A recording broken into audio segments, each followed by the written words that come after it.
ठीक है, मैं सीईटी के स्कोर पे एमएमएस नहीं करूंगा क्योंकि मुझे एमएमएस मिल नहीं रहा मेरे परफेक्ट कॉलेज का। तो एक काम करता हूं, मैं एक डिसेंट कॉलेज मुंबई के लिए पीजी के लिए अप्लाई कर देता हूं, पीजीडीएम के लिए। लेकिन एमएमएस और पीजी करने में जो सबसे बड़ा जो रोड़ा आता है एमएमएस से पीजी करने का, या जो डिसाइडिंग फैक्टर के लिए जो तकलीफ होती है वो होती है फीस।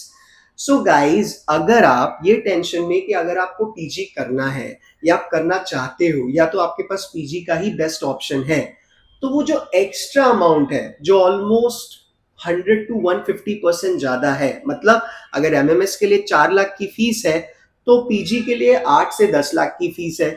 अगर एमएमएस के लिए 6 लाख की फीस है तो अराउंड 10 से 11 लाख की पीजी की फीस है।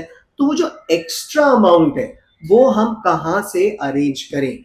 सो इस वीडियो में गाइस मैं सिंपल सी आपसे एक बात बोलूंगा। आपको ये सवाल अपने आप से पूछना है। You need to ask this question first. पहली बात कि आपके लिए 1 साल इंपॉर्टेंट है या 4 से 5 लाख ज्यादा? ठीक है, क्या आपके पास 1 साल ज्यादा इंपॉर्टेंट है या 4 से 5 लाख ज्यादा? पहला सवाल ये। दूसरा सवाल ये कि आप एमबीए क्यों कर रहे हैं? पैसे बचाने के लिए कि अच्छी अपॉर्चुनिटीज के लिए? अब आई एम प्रीटी श्योर कई लोगों के लिए होगा कि सर 4-5 लाख रुपए मैं अभी अरेंज नहीं कर सकता, मैं फिर से सीईटी का एग्जामिनेशन दूंगा, मैं अच्छा स्कोर करूंगा और उसके लिए जाऊंगा, तब तक मैं 1 साल कहीं जॉब करूंगा। ठीक है, फाइन। फिर दूसरा जो मैंने आपसे सवाल पूछा था कि आप एमबीए क्यों कर रहे हो, तो डेफिनेटली आपका ये जवाब आएगा कि मैं एमबीए इसलिए कर रहा हूँ क्योंकि मुझे ज्यादा अपॉर्चुनिटीज मिले, मुझे ज्यादा सैलरी मिले, एक अच्छी पोजीशन मिले, मैं ऑलरेडी वर्किंग हूँ तो वहां पे मुझे मैनेजर का पोजीशन मिले, ज्यादा अथॉरिटी मिले, डिसीजन मेकिंग अथॉरिटी मिले। तो गाइस, दूसरे सवाल की तो कोई जवाब की तो कोई टेंशन ही नहीं है क्योंकि सबका वही जवाब रहेगा। लेकिन जो पहला सवाल था कि 1 साल या 4 से 5 लाख रुपए ज्यादा, तो guys we need to do some accounting here. ठीक है, कई सारे यहाँ पे अकाउंट्स के बंदे होंगे। अगर आप 1 साल लेट एमबीए करते हैं तो आप 1 साल कमाएंगे, ठीक है, लेकिन आप 1 साल की इनकम भी तो सेक्रीफाइस करते हैं।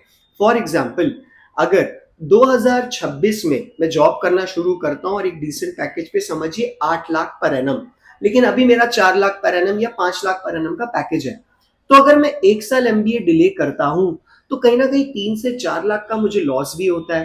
बिकॉज अगेन, अगर मैं 1 साल की बात करता हूं तो 2026 में जहां पे मैं एमबीए करने के बाद या पीजी करने के बाद या एमएमएस करने के बाद जो भी करने के बाद जो इनकम आने वाली थी वो 1 साल आगे आएगी। ठीक है, पहला सवाल, पहला कंक्लूजन वो आता है। दूसरा ये कि I am pretty sure you guys are aware of the fact that कि बैंक्स आपको एजुकेशन लोन देते हैं। आपको लोन लेने की टेंशन नहीं लेनी अगर आपके पास एक अच्छे डिसेंट कॉलेज का एडमिशन लेटर है। सो आपको definitely bank education loan provide करेगा।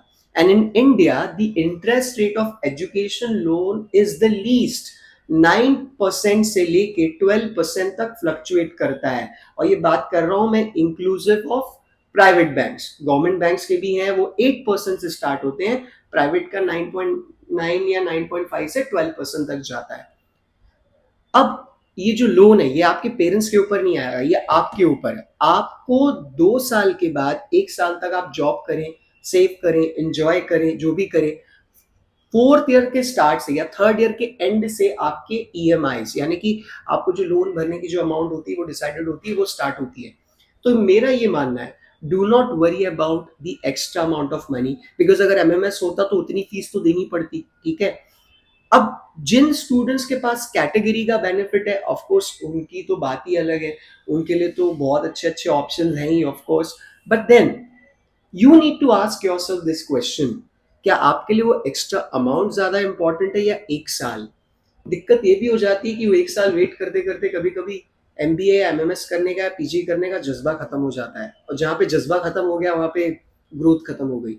सो I just thought let me make this video and inform you and make you understand the gravity of the situation कि भाई पैसा इंपॉर्टेंट है, yes, इसीलिए तो आप एमबीए कर रहे हो, सही बात है ना? तो please do not hold your self back and please make sure that you get in touch with us if you have any doubts and concerns. I will share my contact details and my team's contact details in the description box. Thank you guys.